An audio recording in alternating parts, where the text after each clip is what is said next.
Watch closely, the roller said.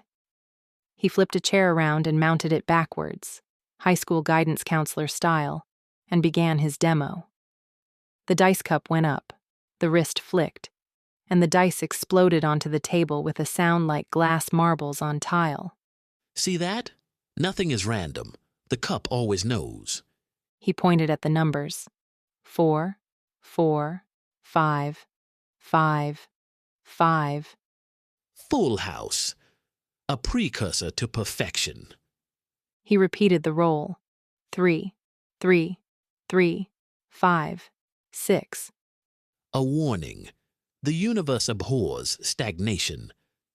By now, Jenny was only half listening, her focus split between the scorecard, the cup, and the ever-growing pattern of water on the glass doors.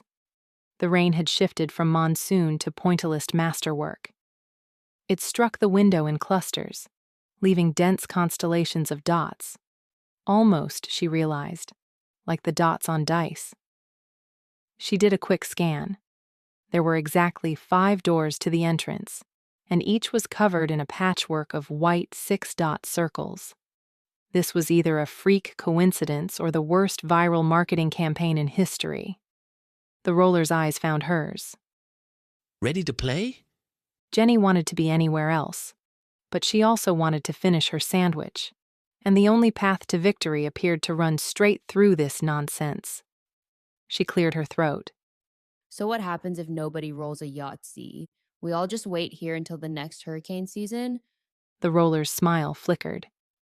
Every game ends.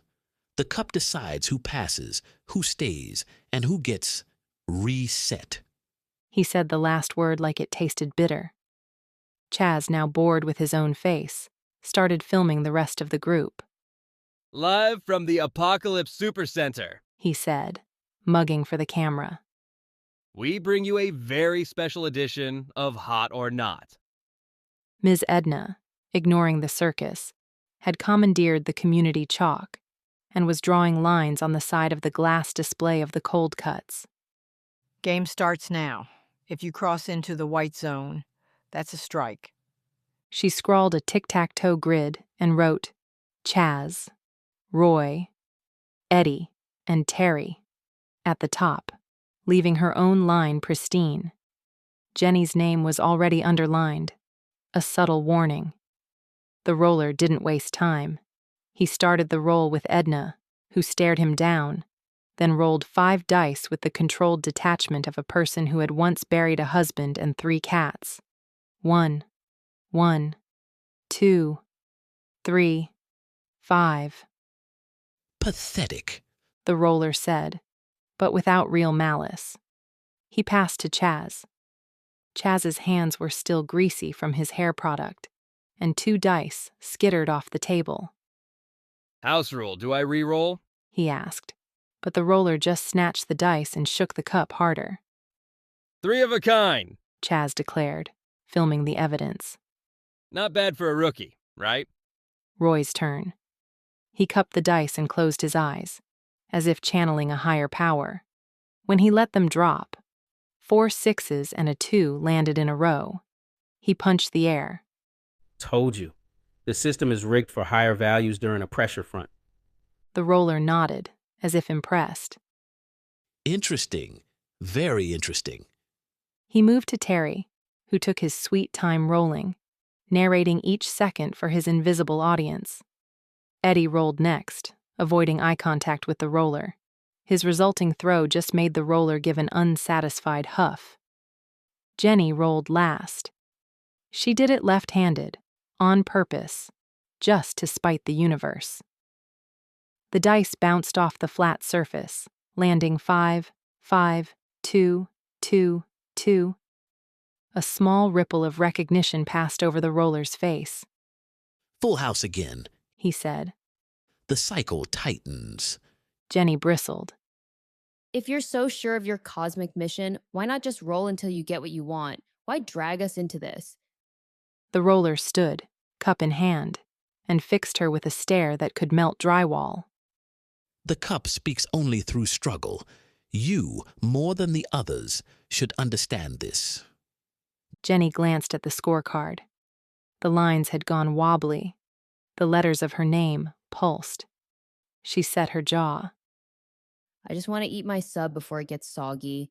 Can't you take this apocalypse thing to a Chuck E. Cheese? The roller didn't blink. You'll roll last, every round. The cup insists. Outside, the rain intensified, hitting the windows in a tempo that now clearly mimicked dice rolls. Long rattle, abrupt stop, then silence. Inside, Roy kept poking at his phone, only for every app to crash the instant he tried to hit send. The Wi-Fi password screen now just read Yahtzee, repeated endlessly. Even Chaz's ring light had started to flicker, alternately strobing his face blue, red, and white. Edna's freezer tally expanded to include new infractions: excessive chatter, camera use, failure to respect personal space. Jenny's name accrued 1 tick for sandwich consumption. She considered protesting, but then ate another bite, slow and deliberate.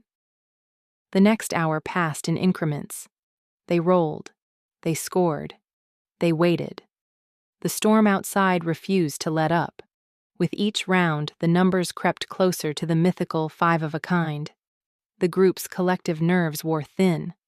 Roy theorized they were in a pocket dimension, which Chaz immediately tried to monetize with the hashtag #LimboIsLit. Terry whispered plot twists into his microphone, growing more animated each time a roll ended in a near miss. Jenny's patience dissolved. After another round of nothing, she stood and glared at the roller. This is pointless. Why keep us here? What do you really want? The roller raised the dice cup over his head. It's not about what I want. It's about what must be. The cycle can only end when one of you is worthy. He shook the cup, the sound so loud it nearly vibrated the glass in the deli case. The lights dimmed, then blazed, then dimmed again. The air grew heavier, as if the humidity was gaining sentience. Even Ms. Edna stopped tallying, watching the roller with wary respect. He rattled the dice, louder than thunder, until Jenny thought her eardrums would split. The first true roll of a new game decides if we live to roll again. Who's brave enough to begin? He thrust the cup toward the circle, daring anyone to break the spell. They stared at each other, the captives, the roll of fate hanging in the thick, unnatural air. Chaz swallowed, but didn't move. Roy, hands shaking, reached for the cup. Outside, the rain hammered down. The world blurred behind a screen of endless shifting pips. Inside, it was just them, the cup, and the hope that someone, anyone, could roll their way out. The thunder at last fell silent. All that remained was the rattle of dice and the certainty that, whatever happened next, nobody was getting out clean. The roller, as Jenny had officially dubbed him, surveyed the makeshift amphitheater from his greasy, crumbling throne atop the deli counter. If there was a more dignified place to stage a metaphysical hostage drama, Jenny couldn't think of one, though she was positive the expired hams behind the glass were rooting for his immediate removal.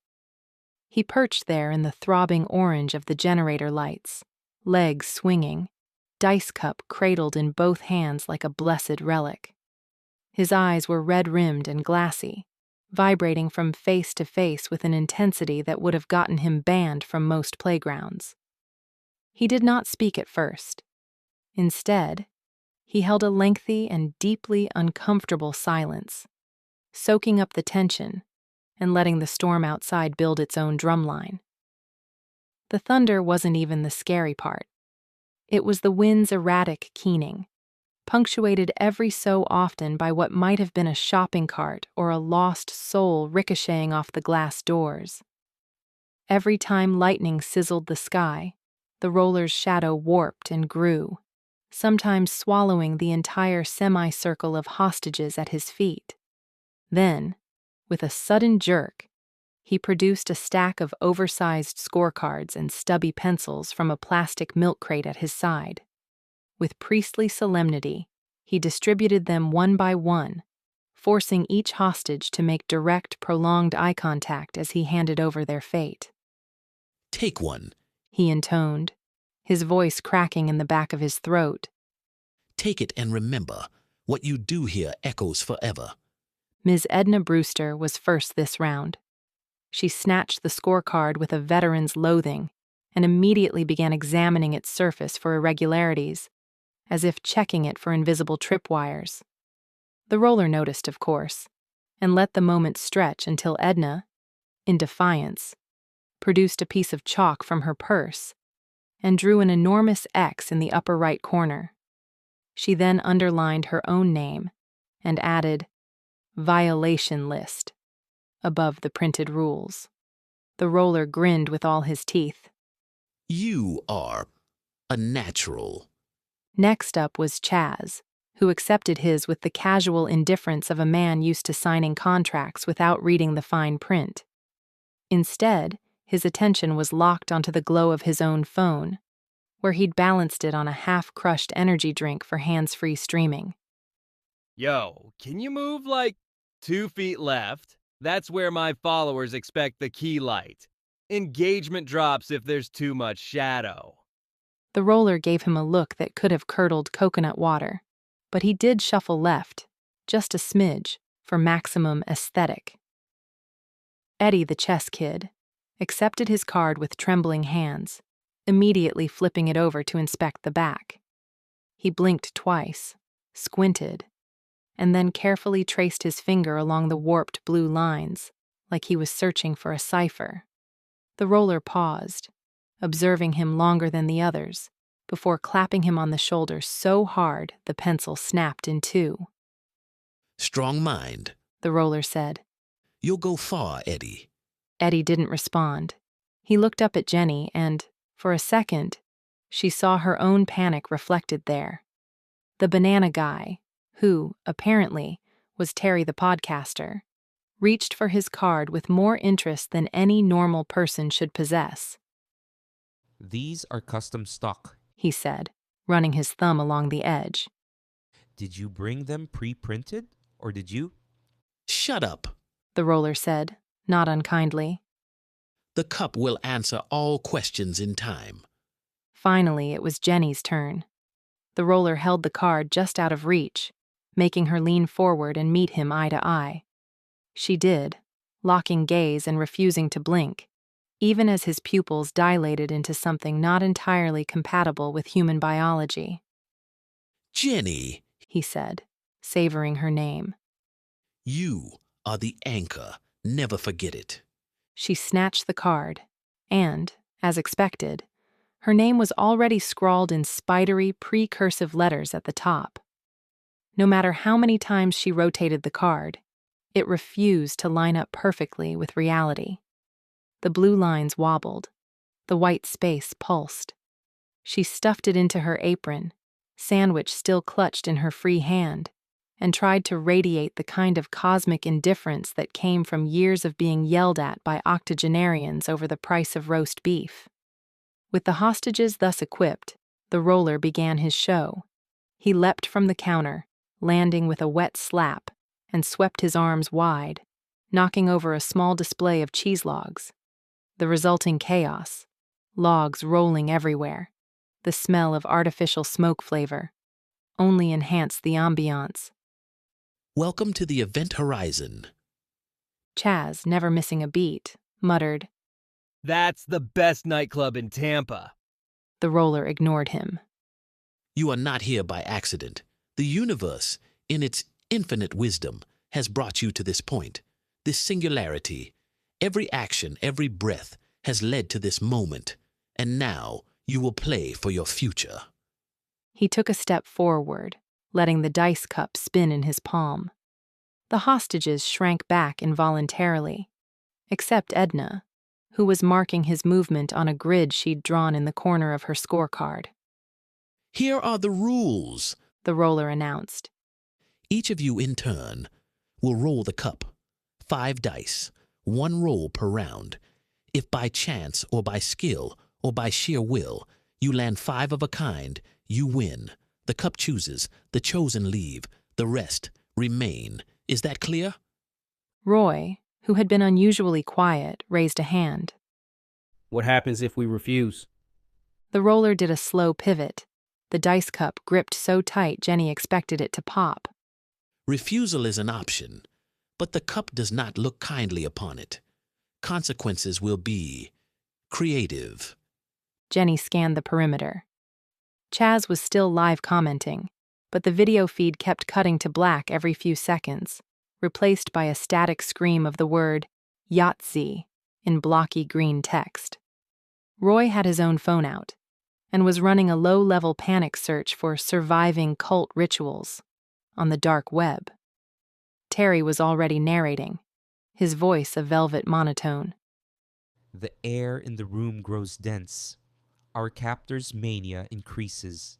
I can smell the ozone from the lights. Wait, no, that's the cheese logs. Eddie was the only one not multitasking. He held his scorecard between thumb and forefinger, eyes flicking between the roller, the dice cup, and the emergency exit sign that blinked on and off in perfect unison with the overhead lights. Ms. Edna was chalking up a list of infractions, which already included excessive shouting, improper food handling, and threatening demeanor, ongoing. The roller, satisfied with the rule's impact, pulled a battered folding chair from nowhere and positioned himself at the circle's head. The ritual, as far as Jenny could tell, was about to get real. The air inside the store was thick, humid, and stank of salami and doom. Each flicker of the lights cast the hostages' faces into unnatural relief. When the generator faltered for a split second, the only illumination came from Chaz's ring light, which painted the roller's features into a mask of pure, unfiltered crazy. He tapped the cup against the table. We begin now. The room contracted, the silence broken only by the faint, rhythmic pounding of the rain and the gentle clatter of cheese logs bumping against the toe kick under the counter. Edna rose first, as if propelled by muscle memory from years of leading HOA meetings and hostile takeovers. She positioned herself at the head of the table, set her scorecard on the linoleum, and fixed the roller with a gaze that could file insurance claims. She took the dice cup, large enough to serve soup from, and shook it with the calculated fury of a professional. She rolled.